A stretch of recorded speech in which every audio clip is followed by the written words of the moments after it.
Et on a la chance d'être en compagnie d'Alexandre Abrivard. Salut Alexandre. Salut. On va parler bien sûr de l'Elite Lopp ensemble, hein. C'est la grande course. Vous allez driver Ucentol pour Vitale Ciotola, pour les Italiens donc, dimanche à Solvalla, dans la banlieue de Stockholm. Mais avant ça, on va aussi parler de votre histoire avec les courses étrangères, puisque vous approchez des 13 000 courses courues, peut-être même passé avec les courses étrangères. Je vois 12 984, là on est mercredi matin, plus 13 étrangères, on va dire que les 13 000 sont passés. Et il n'y en a que 13 justement finalement à l'étranger. Pourquoi déjà ne pas aller beaucoup plus courir à l'étranger? Parce que mes premières expériences n'ont pas été fructueuses et puis après pas de demande. Pendant ces 5 dernières années, j'étais pas du tout allé, donc je cherchais pas à y aller. Et puis là, j'approche la trentaine. Peut-être maintenant que je commence à être un peu plus attiré, mais après, faut surtout avoir de la demande pour y aller, tout simplement. Alors justement, parmi ces 13 courses à l'étranger, il y a des victoires, quelques victoires. Il y a 2 courses en Suède, au monté à chaque fois. La course qui compte est considérée comme l'Elite Lopp montée, on va dire, avec Super G en 2015. Donc ça, c'était le 31 mai 2015, vous finissez 5e. Et à peu près un mois avant, vous aviez remporté à Hobby avec Super G aussi, pour Vincent Lacroix, déjà à l'époque, l'entraîneur, ce qui est considéré comme l'Olympia Travette ou le Paralympia Travette maintenant.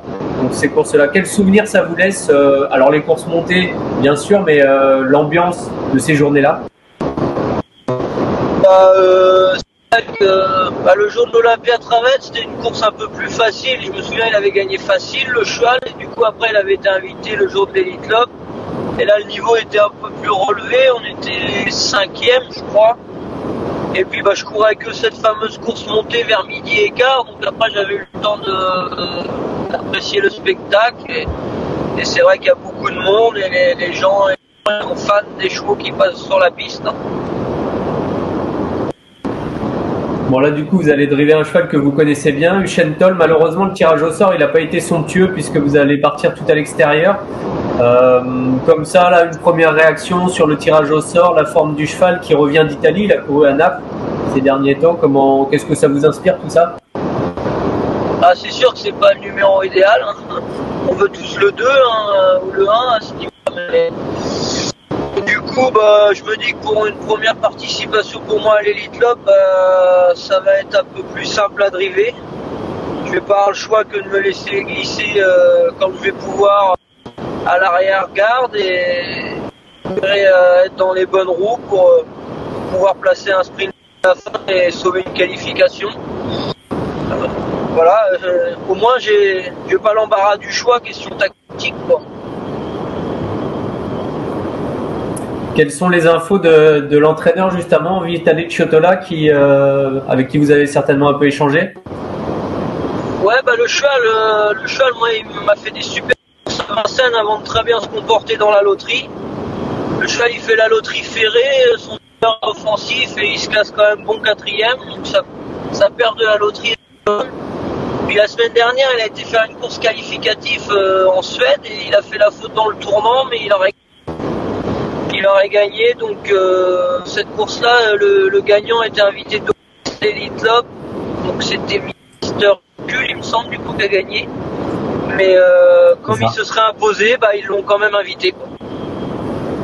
D'accord, il fait partie de ceux qui ont été invités à la dernière minute. Et sur le choix du driver, d'ailleurs, ça a été une surprise pour vous d'être demandé pour aller le driver comme ça dans les batteries?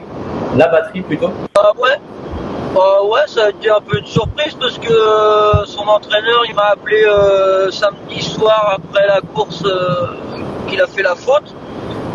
Il a été un peu au culot, je crois qu'il a appelé les responsables de là-bas, le monsieur qui fait les invitations, et il a dit si je viens avec Alexandre Abrivard, vous me prenez mon cheval, et je crois qu'ils ont dit oui. Ah donc la drive était un argument pour avoir une place dans la course?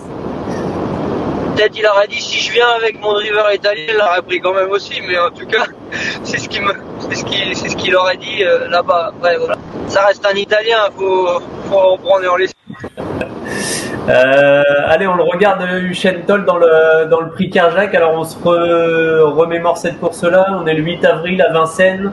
C'est un groupe 2, c'est une très belle course. Il y a 2700 mètres à parcourir.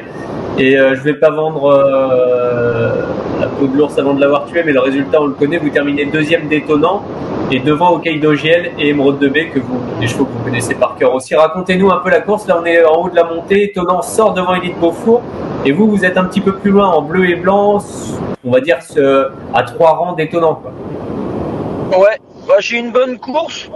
J'ai une bonne course peut-être un rang trop loin. Quand on voit qu'il n'y a qu'une tête à l'arrivée, c'est sûr que si j'ai la place d'Hokkaido, j'ai sûrement gagné. Mais le il fait une super course.